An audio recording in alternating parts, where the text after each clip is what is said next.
આમોદ મોટા તળાવ પાણીના સંપની ચાલતી કામગીરીમાં 12 મજૂરો જોવા મળ્યા। આ સંપની ચાલતી કામગીરીમાં લેબરોને કોઈપણ જાતની સેફટી આપવામાં આવતી નથી। જો કોઈ મોટી જાનહાનિ થાય તો કોન્ટ્રાક્ટર કોઈપણ જાતની જવાબદારી લેશે ખરા। આમોદનગરમાં મોટા તળાવ પાણીની ટાંકી પાસે બનતા પાણીના સંગ્રહ માટેના સંપના કામમાં કોન્ટ્રાક્ટર 12 મજૂરો પાસે કામગીરી કરાવી અને કોઈપણ સેફટી વગર આમોદ મોટા તળાવ વોટરવર્ક્સ ખાતે પાણી સંગ્રહ માટેની ચાલતી કામગીરીમાં કોન્ટ્રાક્ટર દ્વારા 18 વર્ષથી નાના 2 બાળકો તથા એક બાળકી પાસે કામગીરી કરાવતા મીડિયાકર્મીના કેમેરામાં કેદ થતા તેમની પૂછપરછ કરતા એકે 15 વર્ષ ઉંમર બતાવી જ્યારે બીજાએ તેની ઉંમર 17 વર્ષ બતાવી હતી। જ્યારે ત્યાં સાઇટ ઉપર ચાલતા કામમાં લેબર કામદારને પૂછપરછ કરતા જણાવેલ કે મારા સેન્ટિંગ કામના માણસો છે, જેમાં એક નાની ઉંમરનો છે। સ્થળ ઉપર ચાલતા કામમાં લેબરોની સેફટી માટે હેલ્મેટ કે સેફટી બૂટ પણ આપવામાં આવ્યા નથી। લોખંડના સળિયામાં ચાલતી કામગીરીમાં લેબરની કોઈપણ સેફટી ન હોવાથી 15 થી 20 ફૂટ ઊંચાઈથી કામ કરતા કોઈ જાનહાનિ થશે તો તેનો જવાબદાર કોણ? જાવેદ મલિકનો રિપોર્ટ, ન્યૂઝ ટુડે, આમોદ। મજૂર છે, બંને 12 મજૂર। કેટલા વર્ષની ઉંમર છે? લાઈના હાથ કે કામ કરતા ઉંમર કેટલી થઈ?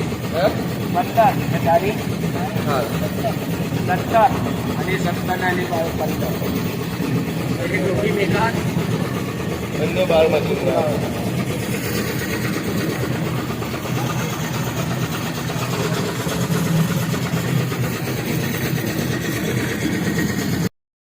મજૂરને સેફટી માટે કશું નથી આપતા?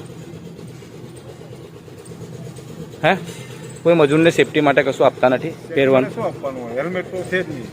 પછી પગની અંદર આટલી ઊંચે ચડે છે, કોઈ મજૂર મળી જાય તો જવાબદારી કોની, તમારી કે બીજા કોઈની? હે સાહેબ, આખો દિવસ ચડવાનું થોડી આવે સાહેબ, આ તો ખાલી કલાક માટે અડધો કલાક માટે ચડે ને કોઈ બનાવ બની ગયો, ચાલો ને માનો કે કોઈ મળી ગયું પડી ગયું અને અંદર શું કહેવાય નાની ઉંમરના છોકરાઓ પણ કામ કરે છે। નાની ઉંમરના કઈ છે સાહેબ? પેલા ત્યાં પૂછ્યું ને ત્યાં આગળ ત્યાં એક જ છોકરો છે એની અંદર। એક જ છોકરો છે એવું ને? 2 છોકરા છે ને? પેલા ભાઈને ખબર, કેમ કે એ ભાઈનું માણસ બંને મેં તગાડા લીધા હતા ને પછી મૂકી દીધા। પણ એ આપણા માણસો મારા એટલે મતલબમાં મારા ખાલી સેન્ટિંગનું જ કરું છું હું। હા, મારા માણસો પેલા ભાઈના માણસો। કયા ભાઈને? પેલા ભાઈ આમોદ નગરમાં મોટા તળાવ પાસે ઓવરહેડ પાણીની ટાંકી અને સંપની કામગીરી ચાલુ છે। પાણી પુરવઠા બોર્ડ દ્વારા આ કામગીરી કરવામાં આવે છે, એનું ધ્યાન પાણી પુરવઠા બોર્ડે રાખવાનું છે।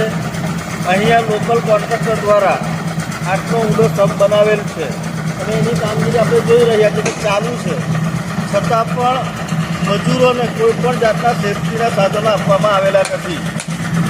ઓવરહેડ ટાંકીનું પણ કામગીરી ચાલુ છે। હવે એટલી મોટી ઓવરહેડ ટાંકી માટે પણ કોન્ટ્રાક્ટર તરફથી કોઈ પણ જાતના મજૂરોને સેફટીના સાધનો આપેલા નથી અને 12 મજૂરો દ્વારા પણ આ કામગીરી કરાવવામાં આવે છે। તો આ બાબતે યોગ્ય અધિકારી આના માટે યોગ્ય પગલાં ભરે એવી અમારી માંગ છે।